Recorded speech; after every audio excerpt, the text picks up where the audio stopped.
In the day, he pretends to be a Pan-Africanist. He talks about African Renaissance and the unity of Africans, yet at night, he's doing the bidding for imperialists. The reason why South Africans do not have land is because of this old man. He did not support land reform. He also did not support emancipation, and that is why black South Africans have never been compensated for apartheid and have never been given reparations. But his wife and himself took up shares in companies that belong to the very same people that perpetuated apartheid. Thabo Mbeki is a hypocrite who talks Pan-Africanism during the day, and at night he does the bidding for the white monopoly capital. Sanibonani bantawethu. Welcome back to IZWI LABANSUNDU, the voice for Africans. If it is your first time here, please subscribe, join, like the video and hit the notification bell, because on this channel we speak truth without fear or favor. Today we are asking a very uncomfortable but necessary question. Is former South African President Thabo Mbeki a hypocrite? How can a man who speaks the language of Pan-Africanism, a man who quotes African intellectuals, a man who tells Africans to unite and fight neocolonialism, still end up defending the same economic system that keeps black South Africans poor? How can someone speak against imperialism during the day, but at night protect the interest of white monopoly capital? Today we are going deep into the contradictions of Thabo Mbeki, because many South Africans worship him as an intellectual giant. But intellectual without economic liberation means nothing. Honestly, intelligence without economic liberation means nothing to the masses. Let us talk about it.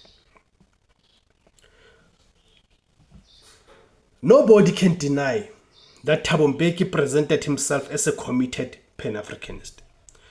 He spoke about African Renaissance. He promoted African unity. He pushed for institutions like African Union and NEPAD. He wanted Africa to be respected globally. Even internationally, many African leaders respected Mbeki because he sounded intellectual and sophisticated. Unlike many African presidents who simply repeated Western talking points, Mbeki often challenged Western media narratives about Africa. He famously said, "I'm an African." The speech became legendary. And yes, many black South Africans felt proud listening to him. For the first time, they saw a president who sounded educated, composed, and globally respected. But here's the problem. Pan-Africanism is not only about speeches. It is not only about poetry and intellectual conferences. Pan-Africanism must translate into economic freedom for black people. If black people remain landless, jobless, poor, and economically excluded under your leadership, then your Pan-Africanism becomes empty rhetoric. Because what is the point of talking about African dignity while the economy remains in white hands? That is where the criticism of Thabo Mbeki begins. Under Thabo Mbeki, the economy remained in white hands. So under Mbeki's presidency, South Africa followed policies that protected big business and white-owned capital, instead of radically transforming the economy after apartheid. The ANC government chose to reassure investors and multinational corporations. Why? Because they feared upsetting white capital.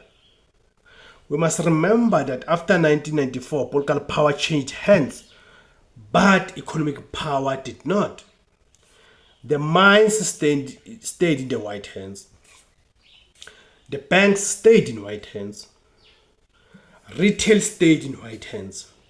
Commercial farms stayed in white hands.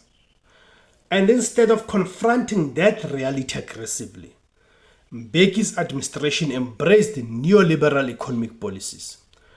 Policies that focused on budget discipline, inflation targeting, foreign investor confidence, privatization, right?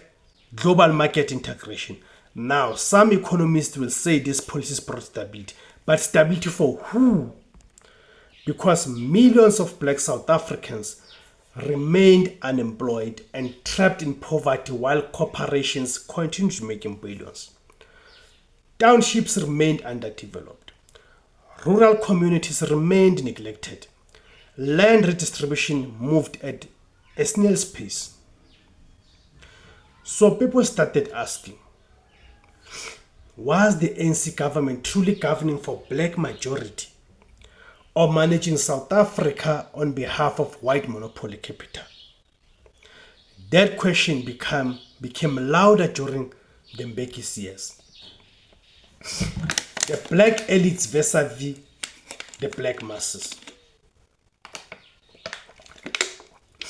One of the biggest criticisms against Thabo Mbeki is that his economic model benefited a small black elite instead of ordinary black people. Yes, under black economic empowerment, some black individuals became rich. But what happened to the masses? Because real empowerment should uplift millions, not create a few politically connected millionaires. During the Mbeki's era, we saw the rise of tender elites, politically connected businessmen, corporate black diamonds, ANC-linked business networks. Meanwhile, ordinary South Africans continued suffering. This is why many radicals argue that Mbeki did not dismantle white monopoly capital. He simply negotiated space for a small black elite inside it. And that is a powerful accusation, because true economic liberation will require land redistribution, state control of strategic resources, radical industrialization, protection of local industries, economic sovereignty. But instead, South Africa remained deeply dependent on global capital markets and multinational corporations. So critics ask, was Mbeki truly anti-imperialist, or was he merely managing capitalism with the blackface? The Zuma factor and class war inside the ANC. Now, this debate becomes even more interesting when we compare Mbeki with Jacob Zuma. Many people forget that the war between Mbeki and Zuma was not only about corruption, allegations, or political personalities. It was also a class interest inside the ANC. Mbeki represented the technocratic corporate, friendly fraction of the ANC. Zuma positioned himself closer to trade unions, populist forces, radical economic transformation supporters. That is why many poor and working class black South Africans rallied behind Zuma at the time, because they felt Mbeki was too close to big business and detached from ordinary people. Of course, Zuma's presidency later became deeply controversial for many reasons, but the political anger against Mbeki was real. Many people saw him as arrogant, elitist, and more comfortable in global conferences than in townships. They believed he protected the economic status quo while speaking revolutionary language. And this is where the hypocrisy accusation gains momentum.